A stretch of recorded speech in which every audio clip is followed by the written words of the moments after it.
Well done, Grigor. Are you playing better now than 2017 when you won Cincinnati and the NIT ATP finals? I would like to think so. uh, yeah, it's been an amazing week.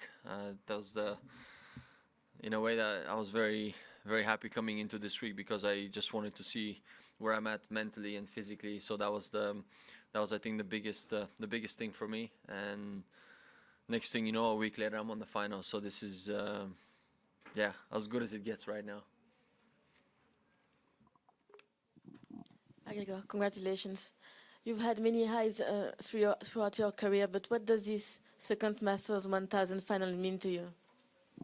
Yeah, it means a lot to me for so many different reasons, and I don't take this very lightly in a sense that I mean I appreciate it a lot because I know how difficult it has been for me certain you know, tournaments and months throughout the year. So it's been a very I guess it came at the right time. I don't know, honestly I don't know what to say. It's um, I think getting to this final means a lot more to me than some. I think even some moments, some big moments in my career. So right now I'm just staying in the moment. I have one more match to play. I'm gonna give it all. What's gonna happen, I don't know, but um, this I'd say this week means from a very different perspective to me a lot. Share what it felt to play like this in the last tiebreak, because it was some wild shots at there. It seems you just couldn't miss. Yeah. Well, sometimes you get moments like this throughout I think throughout the match that you kind of read everything through a little bit more. And for me, he was serving again so well throughout the second set, and I think the third set as well. And I wasn't really able to get on a lot of points on his serve. So when the tiebreak began, I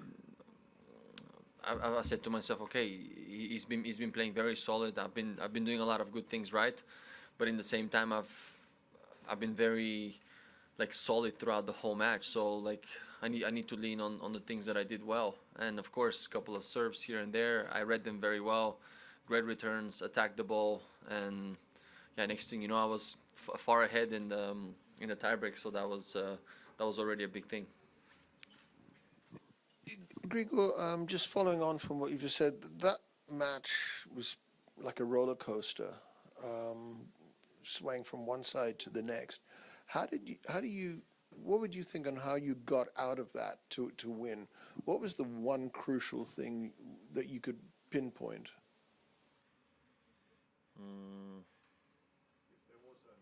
One or Yeah, more? I think I mean I think there were quite a few moments where I think there were games that both of us were serving amazing. I think the game that I saved at 15-40 in the third set was, I think, like that was a big game, and I would say that played a crucial moment for me because the momentum could have changed completely, and then the match could have gotten away from me. I mean, it could have gone.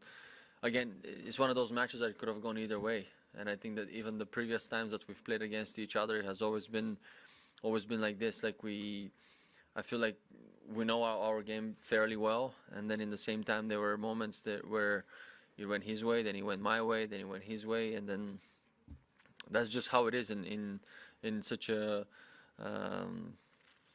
match. I mean, it could have gone either way, but I just felt like on the important moments throughout the match I was very solid. Go for it. Yeah. Do you consider past records when you're up against somebody, and when you look ahead to the final, if you could evaluate both players individually on what you could face? No, really, I don't think about this that way. Again, whoever it is going to be I think, just as tough as any other match. So there's no, I never look into those stats to that extent, or like I'm not overthinking it. I don't want to also like think also that far ahead in a way like, okay, I've played, Novak so many times or Andre so many times. No, it's just every match is different on its kind. So the only thing I can do is really control my own actions when I get out there, and the one thing I know is that I'm gonna go out there and just do my best. Congratulations today. Some people have called this last few weeks a Grigor renaissance. You're managing to beat people like, Carlos, Daniil, now Steph, that they weren't at the top when you were at the top. How are you managing to sort of deny them when they're meant to be the next generation, or they are the current generation? Well, they are the current generation. That goes without saying. As I said, I don't. To be completely honest, I haven't really followed much on social media and things like that. When I play, I'm very disconnected from everything. I'm very appreciative of, I think, all the support and love that I've gotten throughout. So many friends and people and everything. I think the fans have been also amazing. I've heard so many things from from my family, friends. Oh, they said this or they said that. So it's very humbling. Honestly, it's very humbling to be where I'm at in my career, and of course at my age, which everybody keeps talking about it. I don't feel like that. I don't feel like never. I felt like I've never left. In the same time, of course, did I have a very hard time? Yeah, I did. I haven't been through a lot, lots of ups and downs. Yeah, absolutely. I mean, I'm not shy to say it or to think any other way.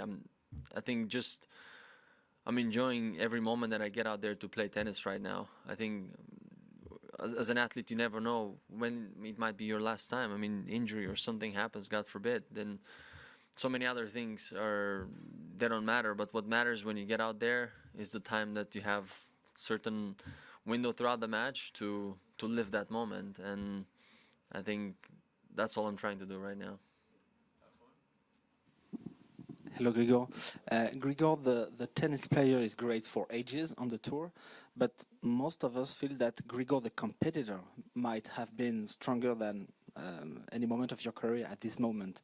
I mean, the attitude in the decisive moments, not only today, but also against Daniil, the composure, the reaction at the end. Did you feel that something clicked on that part? I mean, being present in the great moments. Yeah, I understand. I think it's more. Could be also more of the experience. I haven't had that much time to reflect on it. It's been a crazy swing, I think, throughout Asia. Then I came back home. I had only 4 days at home, so I haven't really had time to kind of think too much. What did I do that is so different, or why am I reacting that way in moments like that? No.